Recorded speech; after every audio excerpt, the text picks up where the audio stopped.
नाज़रीन कराम अस्सलाम वालेकुम। हमारे चैनल का नाम है तहज़ीब टीवी। और जब तहज़ीब की बात होती है तो इंसानियत बड़ी फ़ख्र से जब अपना तारुफ़ कराती है तो वो ये कहती है कि हम फ़लाँ तहज़ीब से ताल्लुक़ रखते हैं, हम सुमेरियन तहज़ीब से ताल्लुक़ रखते हैं, हम बाबुल की तहज़ीब से ताल्लुक़ रखते हैं, हम मिस्री तहज़ीब से ताल्लुक़ रखते हैं, हम यूनानी तहज़ीब से ताल्लुक़ रखते हैं। तो ये जो तहज़ीब है ये अपने अंदर जो है वो ज़बान, लिबास, खाने, ये तमाम चीज़ें जहाँ जमा करके रखती है, तो उसमें सबसे अहम बात जो है वो ज़बान है। कहते हैं इंसान अपनी ज़बान के पीछे छुप कर बैठा है कि जब वो बोलता है तो उसकी शख्सियत या उसके अंदर जो कुछ होता है वो सामने आ जाता है। लिहाज़ा वो लोग के जो जानते हैं और कुरान करीम का मुताला करते हैं, वो जानते हैं कि अल्लाह रब्बुल इज़्ज़त ने फ़रमाया क़ुलु लिन्नासि हुस्ना, लोगों से अच्छे तरीक़े से गुफ्तगू करो। इसका मतलब है अच्छे तरीक़े से गुफ्तगू करना जो है ऑप्शन नहीं है, ये हुक्म है। आप अच्छे तरीक़े से गुफ्तगू करते हैं तो मौलाना हाली ने एक बहुत खूबसूरत मज़मून लिखा है, उसका एक हवाला देता हूँ कि वो ये कहते हैं कि ज़बान जो है शहद भी है, ज़बान ज़हर भी है।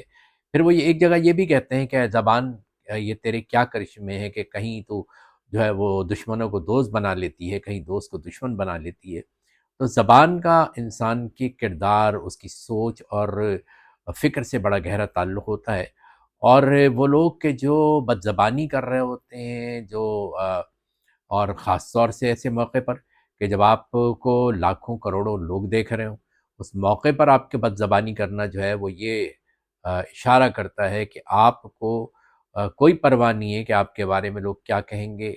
आप जिस कौम से ताल्लुक़ रखते हैं उसके बारे में क्या कहेंगे, यानी ना आपको अपनी ज़ात की अहमियत या इज़्ज़त का कोई पास होता है, ना आपकी कौम की अहमियत और इज़्ज़त का पास होता है। लोग बड़े हैरान होकर पूछते हैं कि ये आप में से है? तो ऐसी एक सूरत हाल का सामना हम सबको करना पड़ रहा है।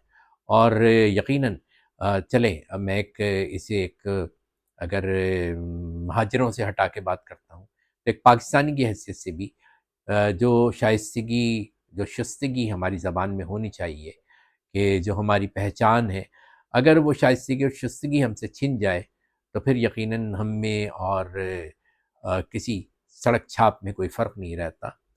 पढ़े लिखे होने के बावजूद अगर कोई शख्स जो है बदज़बानी कर रहा है, तो इसका मतलब ये है कि उसने पढ़ा लिखा जो भी है उसने बर्बाद कर दिया, या वो इस काबिल था ही नहीं कि वो पढ़ता लिखता।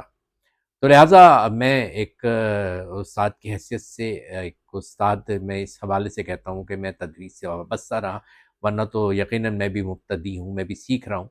लेकिन जो भी वक़्त मेरा पढ़ने पढ़ाने में गुज़रा है, तो मैंने ये देखा है कि क्लास में वो बच्चे टीचर्स के बहुत नज़दीक होते हैं, कि जो शुस्ता और शाइस्ता होते हैं, जो अच्छे अंदाज में गुफ्तगू करते हैं, और यही दिलों में उतरने का सबसे अच्छा तरीक़ा है। वरना लोगों के दिलों में उतरने का कोई दूसरा तरीक़ा नहीं है। जो कुछ हम अब चंद दिन पहले देख चुके हैं, और जो कुछ हुआ है, उसके बाद बहुत सी जगहों से सवालात उठ रहे हैं कि ये क्या आप लोगों का अंदाज़ ये है? तो बिल्कुल नहीं, हम लोगों का कोई ऐसा अंदाज़ नहीं है, और ना ही ये हमारी तरबियत का हिस्सा है। हाँ, कुछ लोग जो बेचारे नफ़सियाती तौर से बिल्कुल डिप्रेस हो चुके हैं, शायद जिन्हें जो टास्क मिला था वो उस टास्क में नाकाम हो गए हैं, और उसके बाद जो है वो शदीद जो है वो नफ़सियाती तौर से दबाव में मुब्तला है, तो उसके बाद वो फिर जो भी गुफ्तगू करें वो कम है। तो बहरहाल दुकानें खुलती हैं एक मार्केट में, लेकिन हर दुकान नहीं चल पाती है, और बहुत सारा माल मार्केट में आता है, लेकिन हर माल नहीं चलता है। होता वही है कि जिसकी क्वालिटी होती है, जिसे लोग पसंद करते हैं। ज़बरदस्ती किसी सामान को लोगों पर थोपा नहीं जा सकता, किसी माल को लोगों पर थोपा नहीं जा सकता, बस इतनी सी बात है। लिहाजा अगर कोई थोपने की या थोपे जाने की कोशिश कर रहा है, तो कोशिश नाकाम ही होगी, इसका कोई फ़ायदा नहीं होगा। इतनी सी बात मुझे करनी थी, और इशारों किनायों में आपने बहुत कुछ समझ लिया होगा कि ज़बान में तन्वीह, तशबीह, इस्तिआरे जो है वो हमारे लिए बड़े बात बड़ी आसान बना देते हैं, कि यही शुस्ता और शाइस्ता زبان کا ایک سب سے بڑا ترہ امتیاز ہے۔ اجازت دیجیے، اللہ حافظ۔